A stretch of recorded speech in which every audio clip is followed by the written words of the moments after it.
inclusive design. My name is Andrew Losowsky. Move fast and break things has been the mantra for technology for a while. But what happens when the things that we end up breaking are people? One of the basic tenets here at Mozilla is the idea that the internet can be a great leveler, and it can be. However, without intentional, ethical, inclusive design, we can, albeit however good our intentions are, end up increasing the marginalization of people who already are marginalized by society.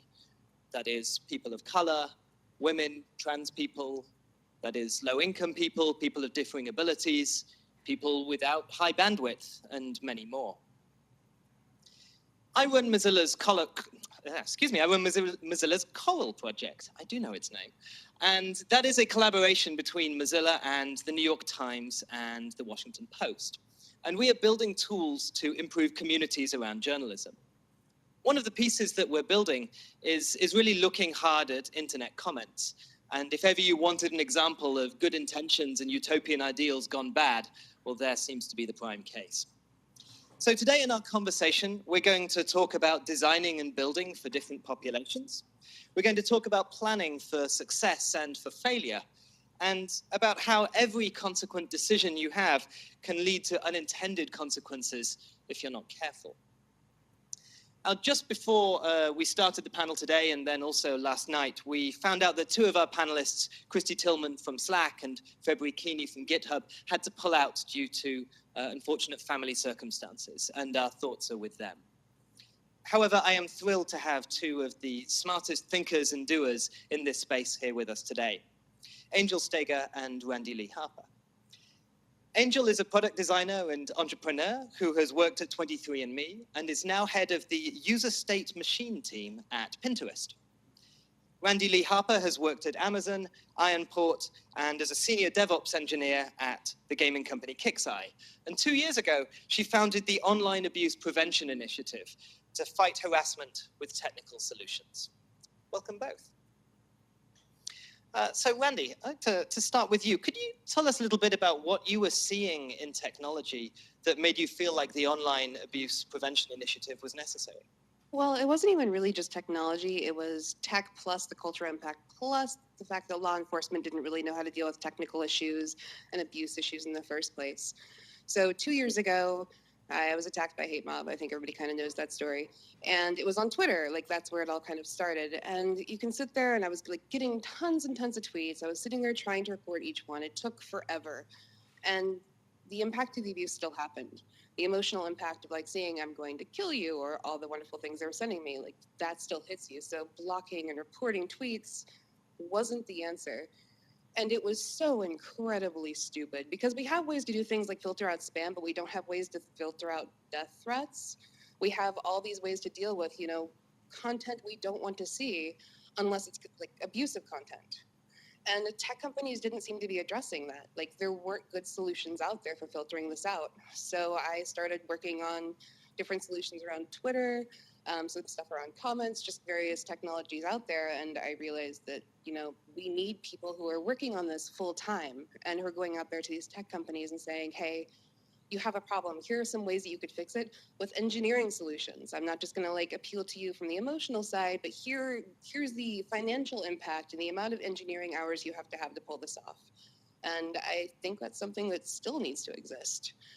Tech companies are getting a little better, but it's an uphill climb. What kind of response did you get when you went to them? Luckily, what had been happening at that point was pretty well profiled in the media. And some of these tech companies had come under fire for the abuse that was happening. So they wanted to talk to me because it looked good for them, I think. They did want to hear what I had to say, but then again, I gave them lists of things they could change, from very, very small technical fixes to larger ones. And it took some companies about a year and a half to implement the smallest little thing I recommended. And a year and a half is ridiculous for a small little feature. I know what the timing is like on getting those features pushed out and tested and sent out to users. And it's clear that it wasn't a priority. So it's been a battle. It's continuing to be a battle. Luckily now most companies do start to take me seriously, and they do want to talk to me about technical stuff. And it's not just the big companies; it's a lot of startups too. So a lot of startups are actually learning from the larger companies' mistakes, and they're trying to tackle these problems from the ground up before it becomes a real problem with whatever they're creating.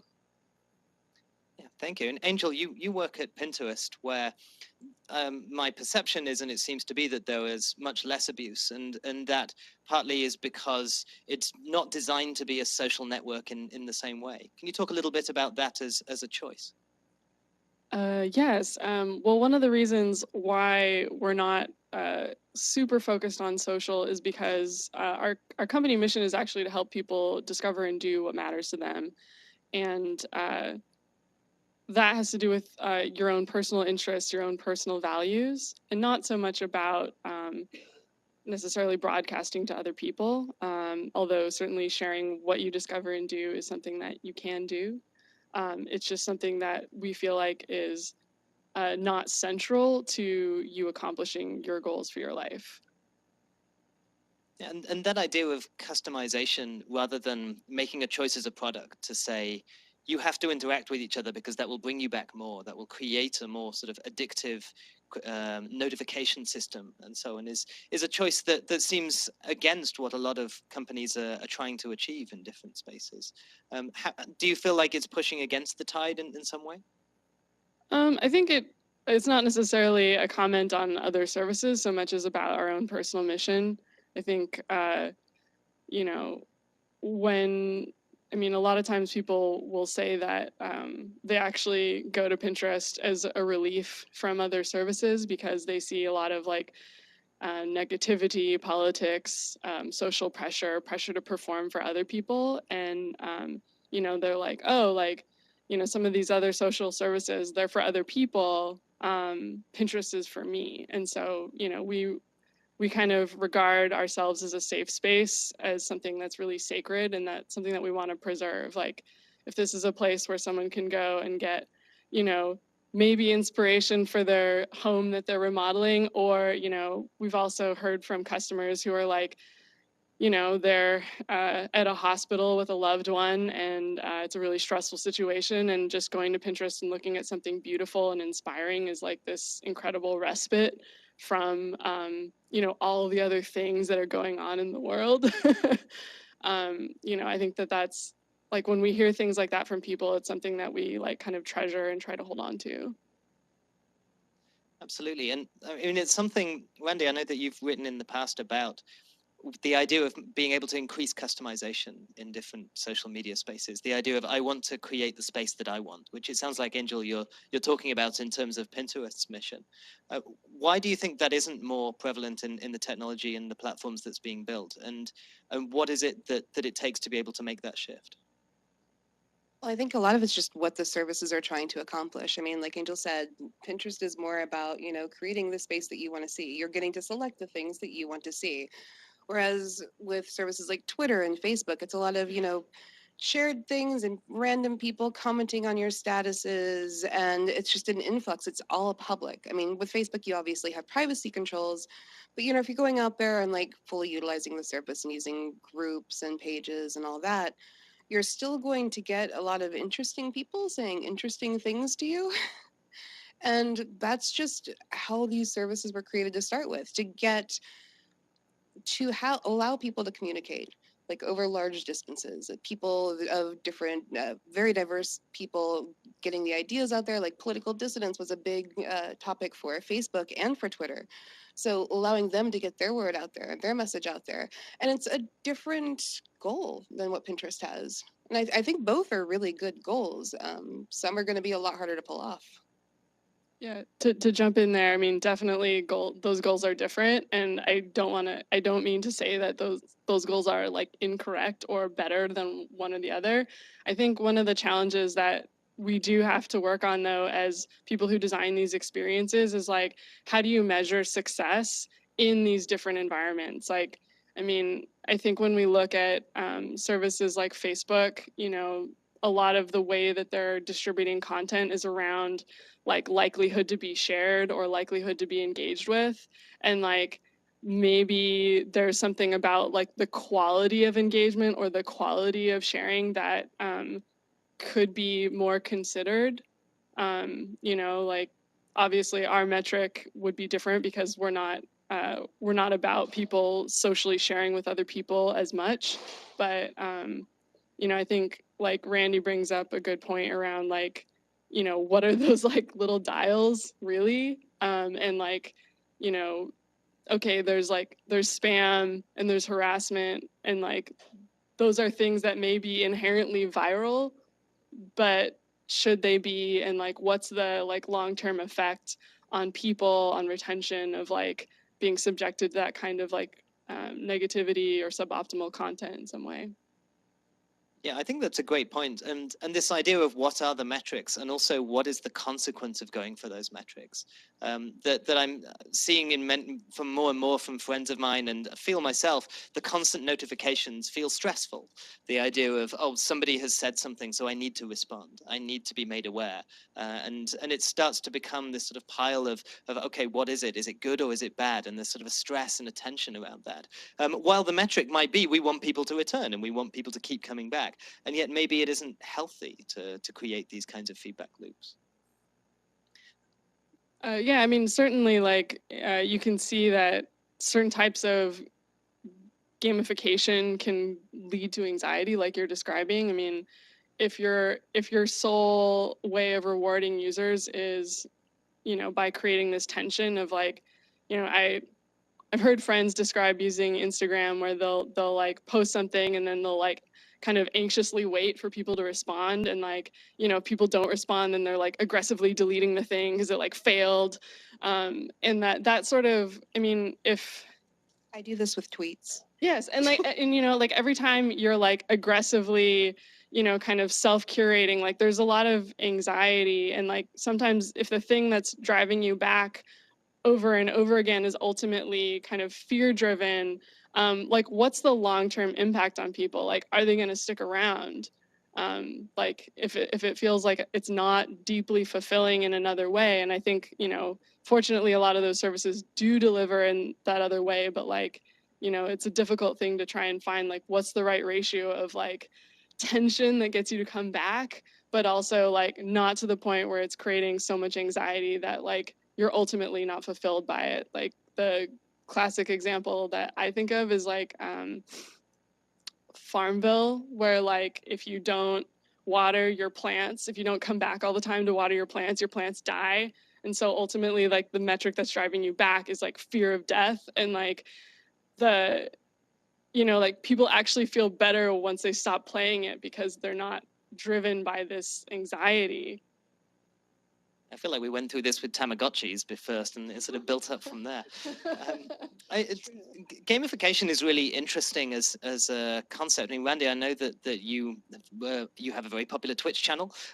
You have been involved in the games industry and also in the design of social platforms. To what extent do you feel like there are lessons that we can take from gaming? To what extent have they been a precursor of the issues that we're facing now, or do you feel they're completely separate? I kind of feel it's a little bit separate. I mean, so we're talking about metrics, and they're very important metrics, like what's being shared, and like, but I think what it comes back to is like fear of missing out. And if you look at Twitter, there have actually been some pretty high profile cases of people leaving the service because it's just gotten that bad, and Twitter is having so many problems and it's starting to lose users. But if you look at where the money is coming from, if you look at venture capitalists, and if you're trying to start up a social service, they start talking about things like new user acquisition. And they don't care just about what's going to happen in the first year. Like with Twitter, Twitter has to care about how many new users they're bringing in. Facebook has to care about how many new users they're bringing in. So it's, I mean, while we're talking about like, you know, things being shared, Facebook wants to be your primary news source. Twitter wants to be your primary news source. Look at how Twitter's starting to rebrand itself with like the little video in the sidebar that has like current news that's happening. And if you like, that's where so many people are getting their news. So if they can keep sharing that out and getting those metrics driving, then other people are gonna be like, why aren't you on Facebook? I saw this news story, why aren't you there? And I think that's really the metric they're going for, is that new user acquisition. And yeah, the whole fear of missing out. Although apparently with Twitter, that's not gonna be enough to keep users if people keep leaving like this. Yeah, so let's step back a bit and look at how, when you're beginning to design a piece of technology, a service, what are the stages that you feel you need to go through as a team, as designers, as a product team, as a technology team, to be more ethical and intentional about what you're building into the service? I mean, where do you feel is a good place to begin? Well, I think it starts with your company mission. What are you for? What do you stand for? What do you not stand for? I think that that's like the thing that we find ourselves coming back to again and again. Our one of our most important values is putting pinners first, and that is the first question for any project is, are we putting pinners first? And then, I think the second thing is, like, okay, if you have an idea for something and you're asking yourself, like, okay, is this putting people first? Is this representing their intent? And that's a really important thing to understand, is like intent is something that is situational, changes over time, changes in a moment. And if you're really thinking about what's going to help them the most, it's about how you listen to the user. But yeah, I think that's most of it. And then thirdly, like, how do you measure that? So, making sure that you understand, like, are you goaling purely on a short-term metric? Is there a long-term metric that you also need to check? Is there a qualitative aspect of things? Like, could something be really effective numerically and really ineffective emotionally? Which is something that is harder to measure, trickier, takes more investment, but ultimately, I think of like, people talk about like form and function in design, and I think about, people try and create this dichotomy of like form versus function. But if you think about an experience like an apology, everybody knows that the way you say you're sorry is absolutely how you perceive that apology. So like, you have to find ways to measure your apology or answer to a user need. And what about designing for if there are users coming to subvert what other users want, or trying to create bad behavior in different ways? How much do you have to also design for that? Well, that's what I've been mostly focusing on. So I think, if I design this feature, how can somebody use it to hurt somebody else? So Del Harvey, who works at Twitter, she gave a really great TED talk, and it was actually about cats. And she's like, if I post this picture of my cat to Twitter, how can somebody use it to kill me or to come after me? And so that's why they don't have geotag data in pictures. They strip it off of images. But in every little feature, you have to think, how can somebody use this to hurt somebody else? And whenever you're creating these controls, you also want to not necessarily limit, you want to keep the barrier to entry low. You want anybody to be able to sign up for the service, but you also want people to have, good experiences. And it can be really, really difficult to design around that. Having like the Facebook's real name system doesn't necessarily work so well. There's a lot of pushback in the industry about that, but we don't have any good solutions for that yet. To what extent do you think it's relevant that trying to think through these cases requires having people on the team who have experience in these things? I think that's really hard. It's, if you have a diverse team, you're going to have a lot better input sources for, this is what abuse looks like. These are the experiences I've had on the internet. But you also have to go out there and talk to your users and see what your users are saying, because they might be seeing things that you've never seen before. So going out there and doing the research helps a lot. But don't have a team of all white dudes, is what it comes down to. Don't have a team of all white dudes, because they have not seen the worst stuff there is on the internet. And you need to know all the bad that can happen before you can start designing to protect people from it. And I know that, Angel, when you worked at 23andMe, you weren't necessarily trying to design for bad actors in the system as much as bad information that was being transmitted from the system. Can you talk a little bit about thinking about how to deal with users in extreme cases? Well, to clarify, not so much about bad information, but about the risk of people misinterpreting information. So at 23andMe, it's a consumer genetic product, and we were kind of early on the genetic testing market, direct to consumer. And one of the challenges is, of course, that genetics is a really complicated thing. The way that your genes influence what happens to you and who you are is, very, very complicated. It's not like a, if this, then that kind of situation for the most part. And one of our concerns was, as we had customers who, for example, maybe like were adopted, never knew their parents, never had a medical history, people who are curious about, we had a lot of customers who were older baby boomers at the time, starting to take care of their parents, watching their parents go through the most, kind of the painful steps of aging and asking themselves, how can they live their best life? There was a lot of emotional anxiety and investment in getting their results. And so a lot of what we spent our time thinking about was, how do we make sure that people can read the results safely? Because what we saw in some early research was that, you could represent the data in as clear a way as possible, be like low risk, whatever. And, people could just like see a list of things with like a positive green mark, and they would be like, oh my God, I have all these diseases. And it's not because they're reading the data, it's actually because they're emotionally so heightened that it was preventing them from reading the data. And so a lot of what we spent our time doing was actually introducing UI to slow people down, which is actually counterintuitive to a lot of like strategy in terms of moving people through UX. Usually it's about speeding people up, but in our case, we were trying to slow people down so that we could take them from like an emotional peak of like, you get this email that says your genetic results are ready, get ready to discover yourself, and walk them down to the point where they can actually understand like, okay, like I'm looking at a result for this particular condition. What does that really mean for me? And do I need to do anything about it? Because the risk, of course, is that someone reads a result, interprets it incorrectly, and then makes a drastic life decision about, surgery, health, relationships. All of those things are like extremely, extremely sensitive and vulnerable, and we wanted to be very, very protective about that. Yeah, I mean, what I'm hearing from both of you is in part an idea that the user is not wrong if they don't use it the way that you've intended.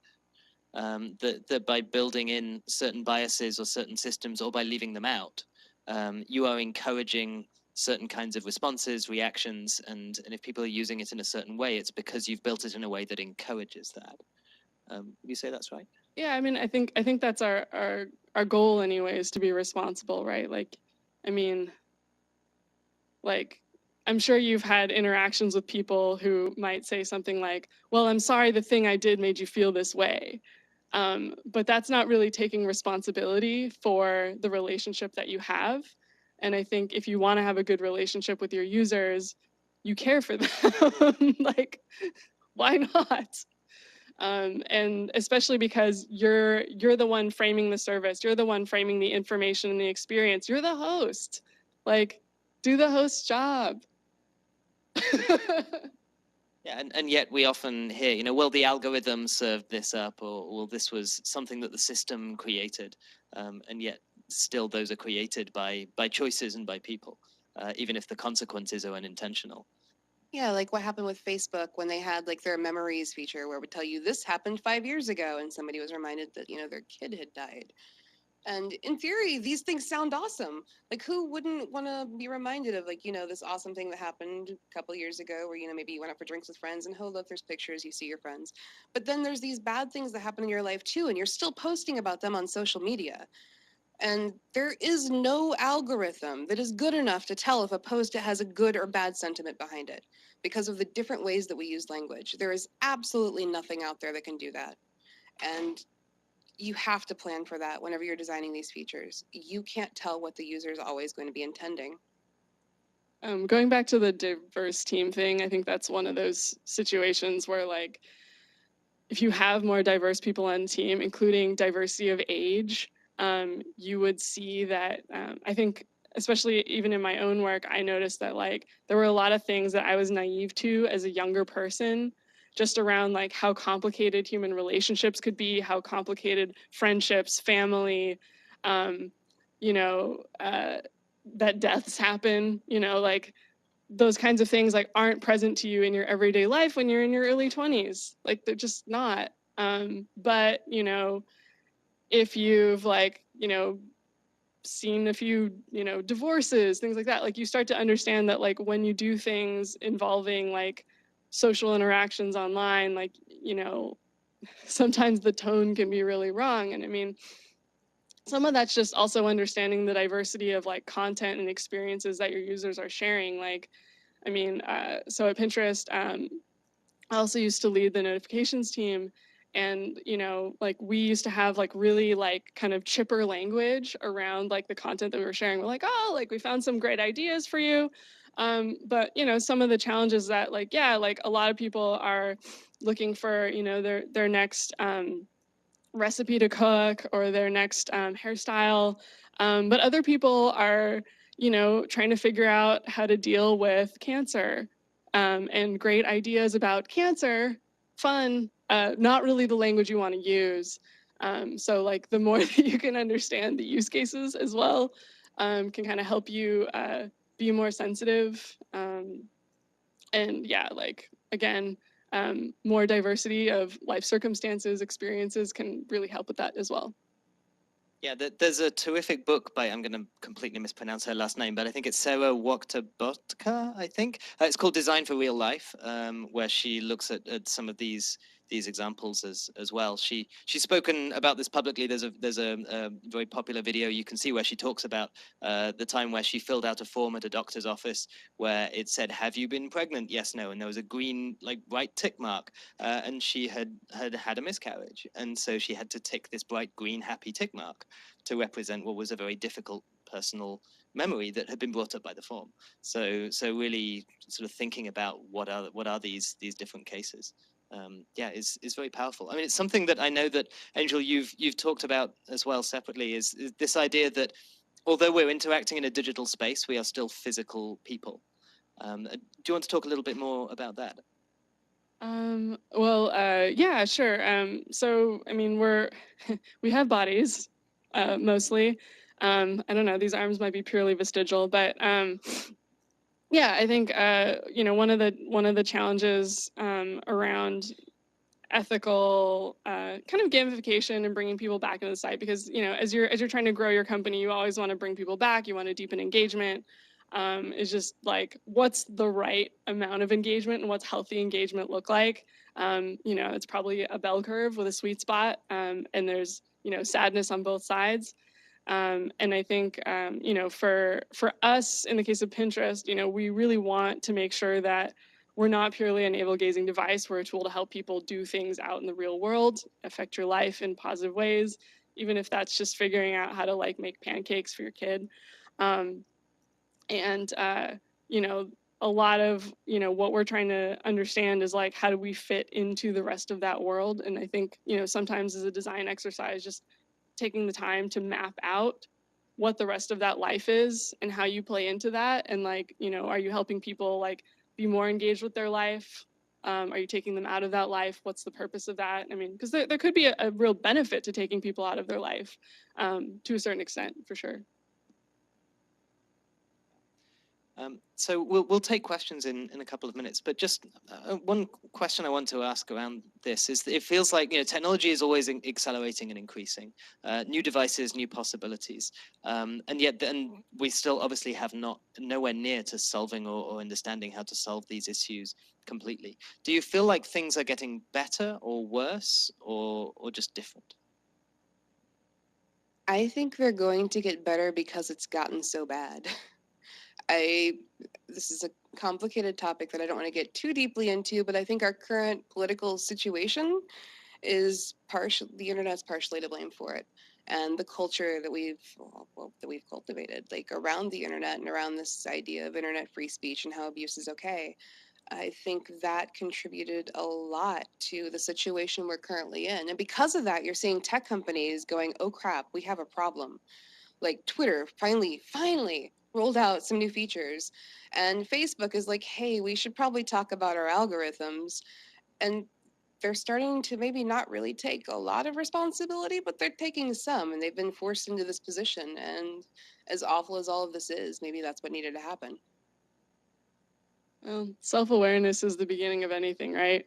So like just the fact that we're talking about these things and that it's becoming kind of part of popular discourse, it's encouraging. I think, it's a complicated thing to try and tackle, which is, I think internet products in general have always had this idea of like, things come up from the bottom, like, it's not like a top-down approach around like designating like authority, and it's very like anti-authority in a lot of ways, and that's been super empowering and kind of wonderful in so many ways.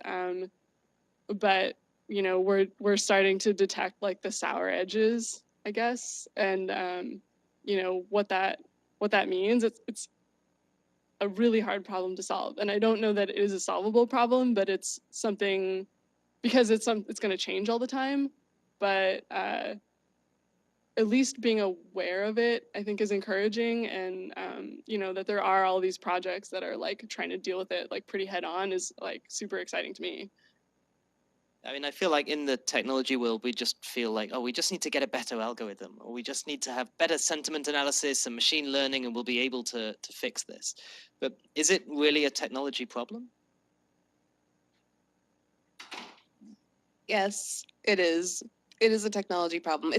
Yes, culture impacts it greatly. I think we can do a lot with technology to help fix it.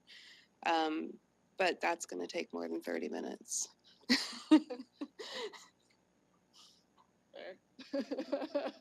And just to try to end on a slightly optimistic note, who do you think is doing it well, if anyone? Do you think anyone has the right approach, at least, whether or not they have succeeded? Civil comments.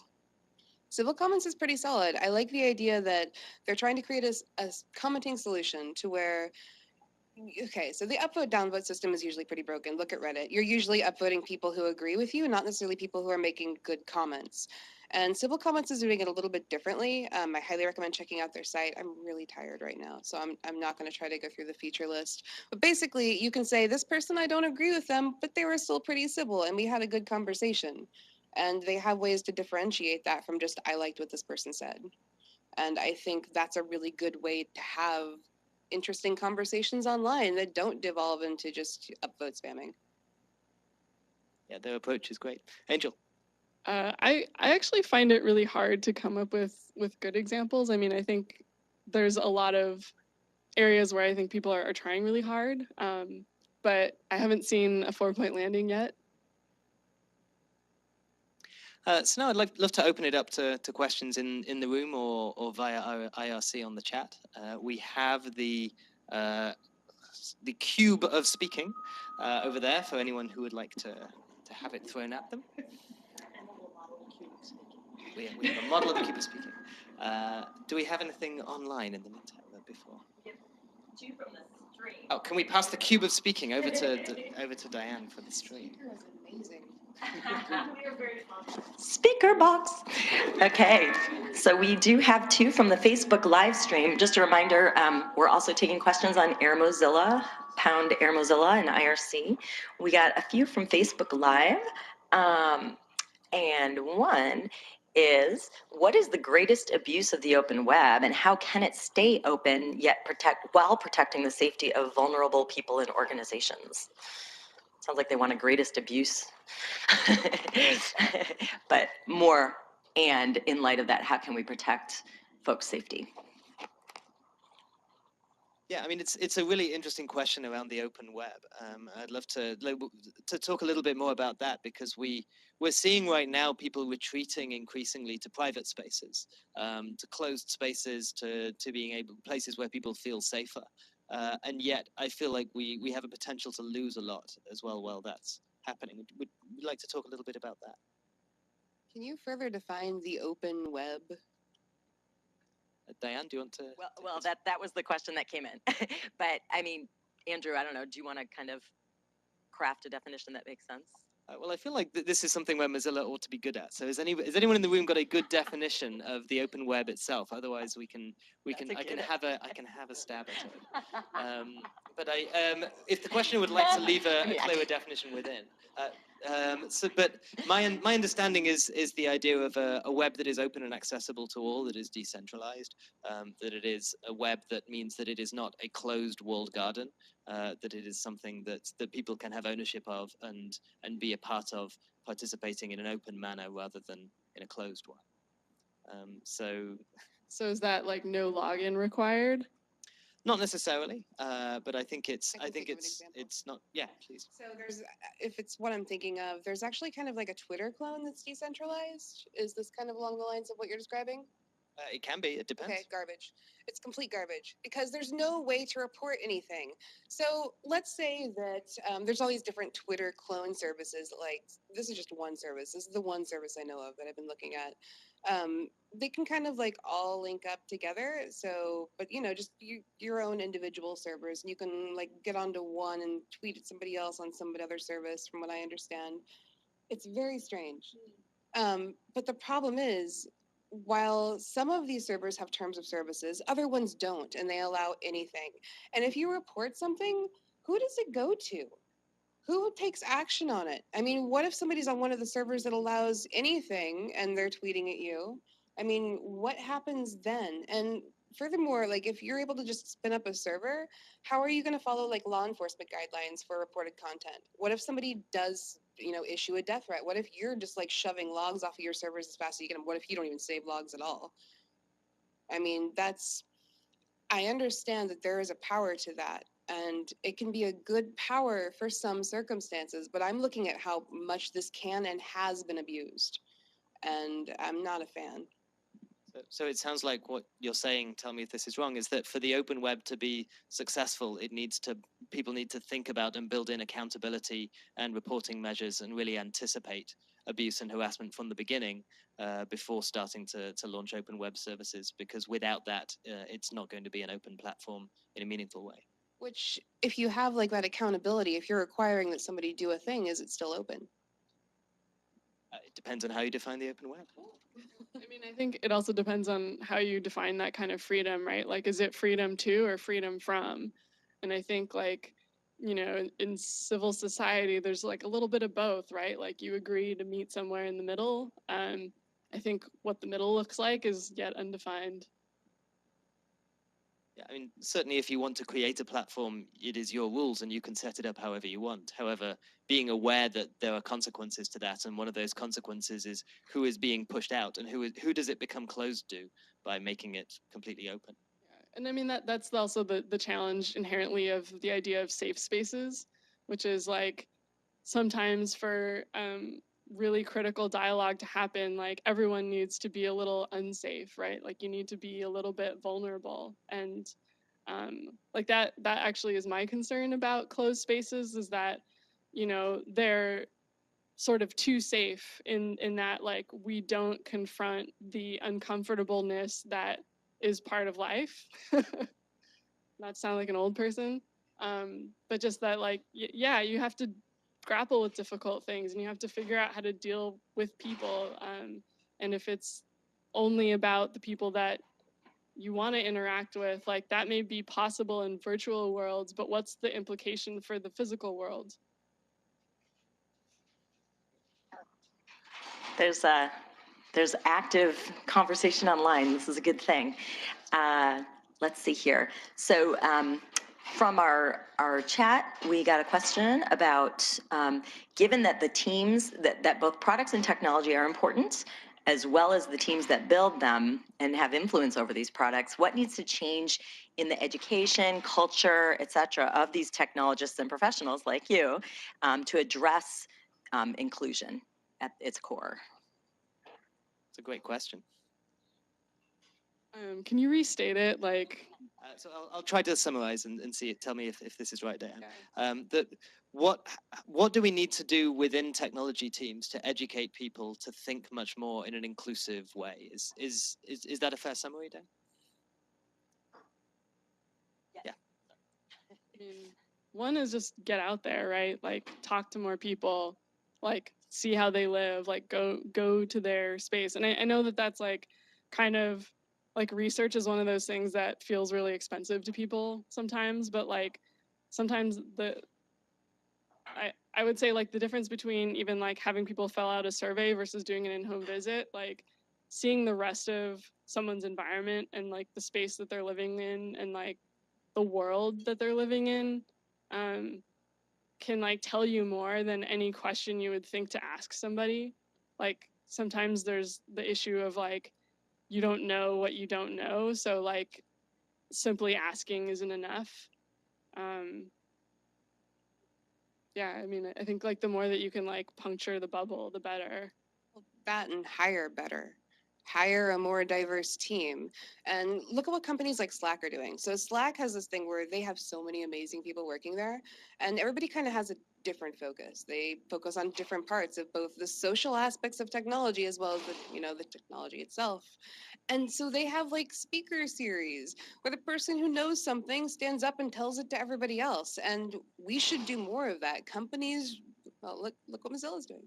I mean, more companies need to work on just educating the people who are in the team with the people who are already in the team. Because I think everybody brings something to the table, but people need to be able to learn it. And to what extent do you feel like being in touch with users, user research, understanding motivations is the job of everyone in the team, or is it just the job of the designers and researchers to then pass the information along? From my experience, it's best if everyone can directly attend because, if I'm the only person attending research and I'm representing it to you, you're only going to see what I see and hear what I heard. And different people with different skills will hear different opportunities from that experience. Like a technologist might hear a technology opportunity, a designer will hear a design opportunity.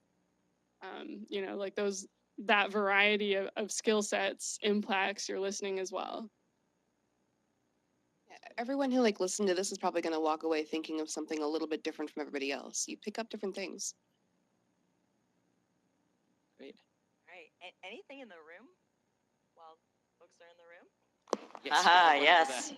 Hands are raised in the room. We have a few more online as well, but we want to acknowledge the folks that are in the room. This thing can be thrown, but I'm scared of. Thank you for handing it to me. I'm not sporty. Hi, I'm Larissa. Hello, Melissa. My question is, and forgive me because you may have discussed this some in the very beginning of this talk, which I came running from another meeting. I believe in a combination of structural blocks on bias and ways to change behavior and approaching people as humans and educating and encouraging behavioral change, and in trying to remove the onus for educating off of the people who are experiencing the negative impact of the other person's bias, be it covert or overt, right? And I've seen some interesting examples of the latter, of trying to educate users or participants in a service or community. Airbnb is doing some stuff. Nextdoor responded to people using Nextdoor for profiling with an education process. Do you have versions of that you find useful or not useful, traps that you've seen people fall into? This is a space I'm really interested in that seems relevant. Not necessarily within companies themselves, but I've seen people do things like utilize creating bots on Twitter to respond to hate speech, which I think has been a really interesting approach. And it's actually worked in some instances. I'm not saying it's going to work for most of them, but some people are like, maybe I shouldn't say these things. This bot's really annoying and I don't want it to tweet at me again. And there's actually been some success with those, and there's a number of bots out there that are doing stuff like that. So users, not even just companies, but users can go out and create things like that, to kind of shift the onus off of the person who's being, abused or harassed, and make it all automated. I mean, I do think that there's stuff that, for example, people who design interfaces can do to help frame that content or that context.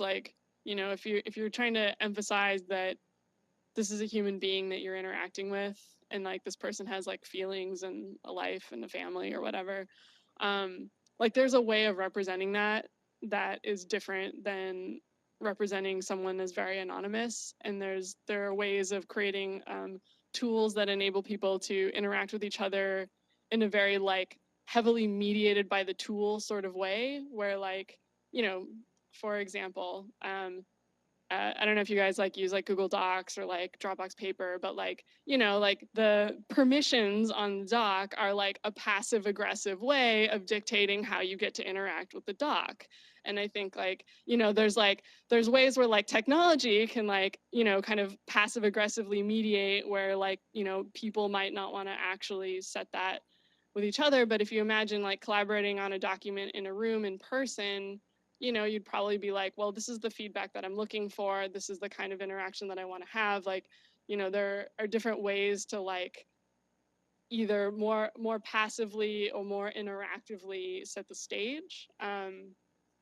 And I mean, I don't know how to apply that directly to like internet comments, for example, but it is something that like as we build collaborative tools is something to think about. Like, you know, is it better for us to mediate? Is it actually better for the user to kind of put their stamp on it? Yeah, there's an example, there's a study that's cited in a book called Designing Online Communities, and I can't remember the study itself, so I can't cite that. But it looked at to what extent people's emotional impact on being called out for bad behavior, how that changed depending on the nature of the language. And that what they did was they tried different kinds of things, and it turned out that the language that landed best was language saying, your account might have been hacked, because it did some really bad behavior. So we're going to freeze it for 24 hours. And then, you know, you'll come back and you might want to change your password. And what it meant was that people didn't feel like they were blamed for it. They didn't feel like they were shamed. They didn't feel like they were going to respond in a, well, I didn't do anything bad. It's like they had an easy out. And they probably agreed that they were in a bad mood, or they just said something inappropriate. And yet, without that shaming, it meant that emotionally they were much more prepared to accept it and then come back. So yeah, Brilliant. yeah, I thought it was fantastic. I'm so asking you again later about where that study is because I'm dying to read it now. Thanks. Sure. There's a book, it's called Building Online Communities from MIT Press, and it looks at all the different social science research around online communities and what's been done, and then gives you a whole series of different design hypotheses to test in your communities. Yeah, it's one of the authors is Paul Resnick. I don't remember the others, but yeah, I'm happy to pass on that reference. Somebody else has the speaking cue. Oh, excellent.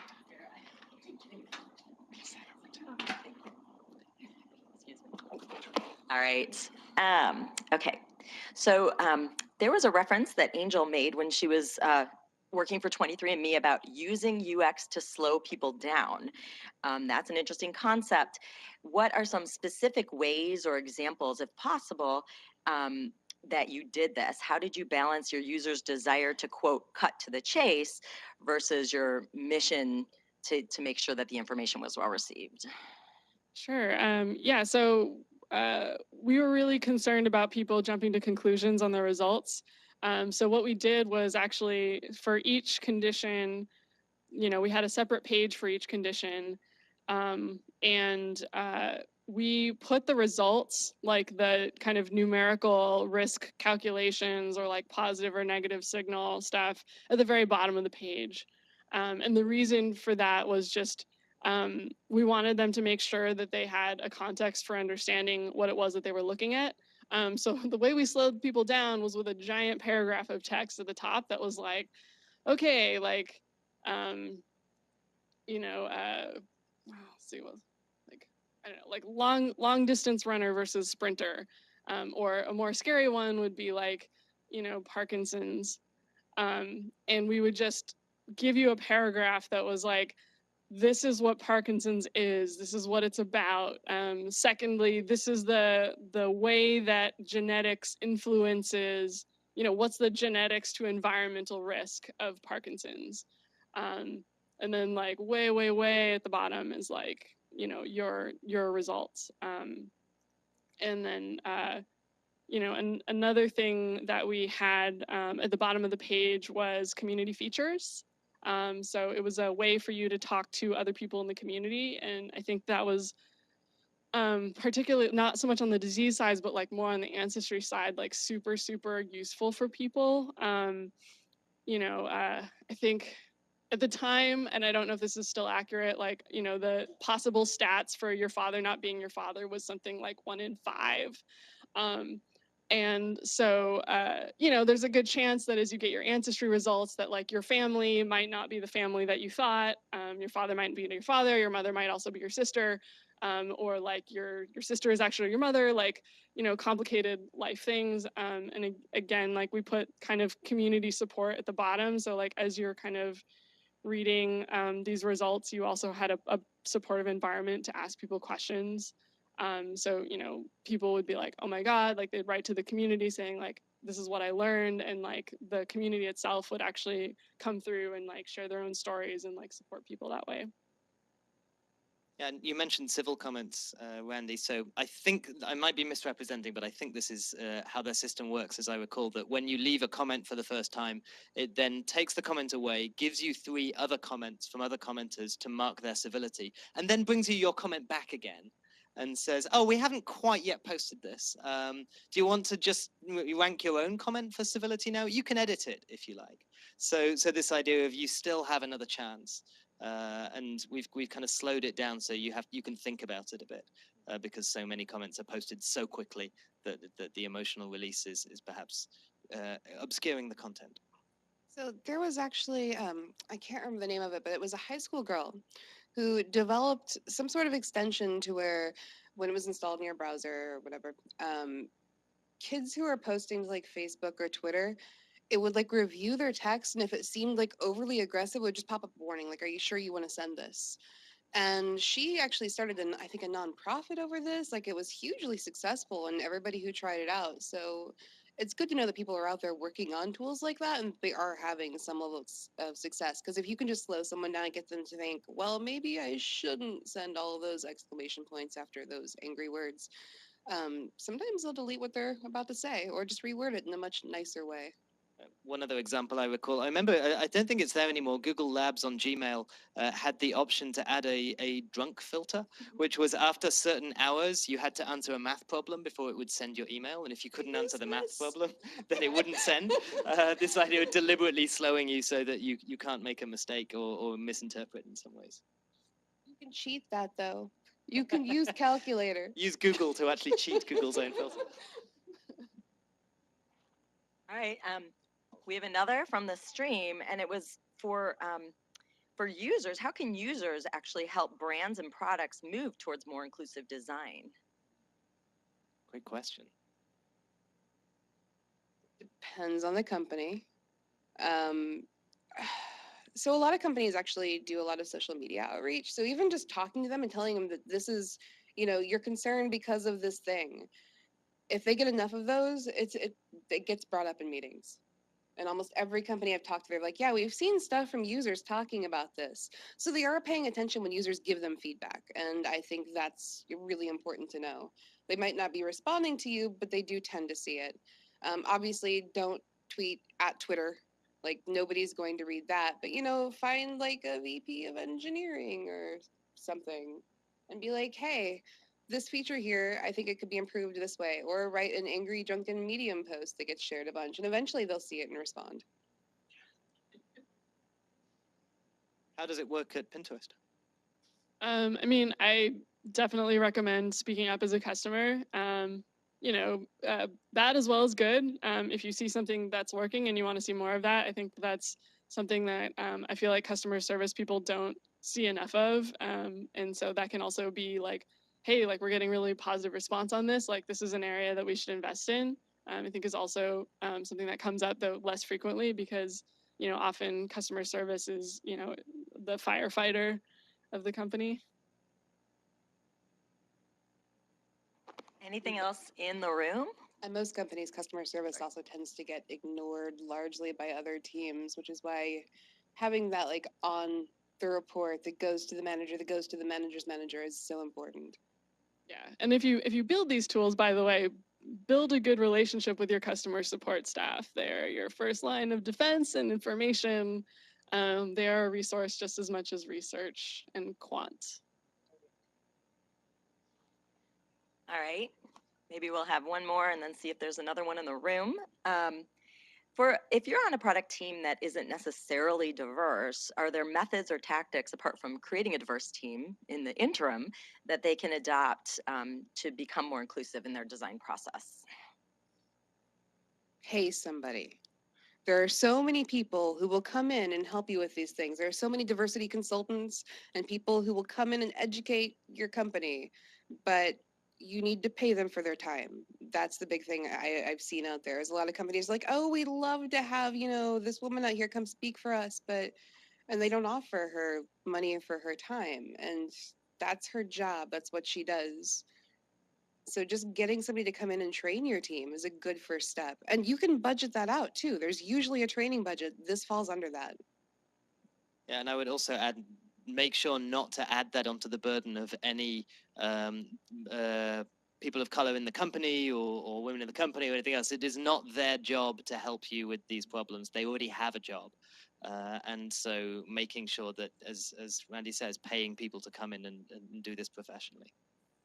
And I mean, also bias training is a really great thing to have at your company. Like everybody is biased, we're all biased. Just having more frameworks, both in the workplace and as you approach problems for understanding what are the assumptions that we are building upon, and being really rigorous about understanding what your assumptions are. And where it might be unfair that you're applying assumptions is really important for, because no matter how radical your empathy process is, you're never going to be able to capture it all. But at the very least, start by knowing where you stand, and then figure out how to fill in the gaps via consultants or research or just inquiry. Yeah, it sounds. I think we're all saying it's a combination of personal research and then pushing for institutional change. And if you can't get that institutional change where you are, then find somewhere where you can. Okay, pretty much. Great. Well, thank you, everyone. Thank you, everyone online, for your questions as well. This is a topic that this is not done with. We have not solved it. It is not finished. It will never be finished. And yet these are really important things to consider at every stage of the design and build process. That if we can't start to address these issues, then we are in danger of making technology something that makes society's problems worse instead of better. So thank you, everyone, for joining today. Thank you. Thank you.